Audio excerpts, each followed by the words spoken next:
And joining me is Andy Purdy. He's Huawei's Chief Security Officer. Now, Andy Purdy, thanks so much for your time. I know Huawei is undertaking a series of what the company is calling basically an awareness campaign about the organisation. Can you tell us what your hope is? Because you've obviously got a lot of ground to make up given the view of the company within our national security circles and within policymakers here in Canberra.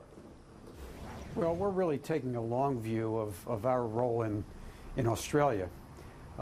We believe that it's not a question of us catching up ground. We want to try to encourage some discussion, particularly among third parties, about what's necessary to make Australia safer. That blocking Huawei, we don't think does that. There are some important things that are necessary to raise the bar for the telecom and mobile operators on the one hand, and raise the bar for the telecom equipment suppliers on the other. I mean, Nokia and Ericsson do an extensive amount of business closely tied to the China government in China, and there need to be measures put in place to address that risk with independent testing.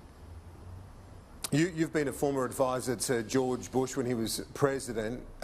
Explain to our viewers why you would represent Huawei. Why do you think they're credible when most of our security agencies tell us, no, they're a threat, they are a backdoor basically to Chinese surveillance? Well, my job is not to do an effort to defend Huawei. I was not hired to defend Huawei. I was hired to promote a safer cyberspace. And that's what I've been doing in 26 countries for Huawei. That's why I've come back on a great visit here to Australia to talk with people about what is really necessary to take a comprehensive approach to risk, how to do it in a way that provides assurance and provides transparency, because it's not just about the equipment suppliers, it's about the telecom and mobile operators also, and there's some concrete things that Australia needs to consider doing.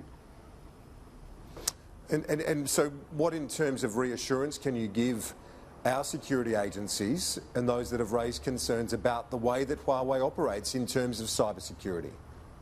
Well, we aren't trying to get reassurance from relative to the security agencies. What we're trying to encourage is that without Huawei in the 5G market, Australia really needs to raise the bar in terms of its own cybersecurity and assurance practices. It really wants to make sure that as Australia becomes more dependent on information and communication technologies, that the risk out there, the sophisticated malicious threats in cyberspace, are going to be addressed in a more comprehensive manner within Australia. And hopefully Australians and the government and the private sector are going to step up and try to participate in the global standards efforts in a more aggressive way and try to create mechanisms for independent testing. So it's not about us.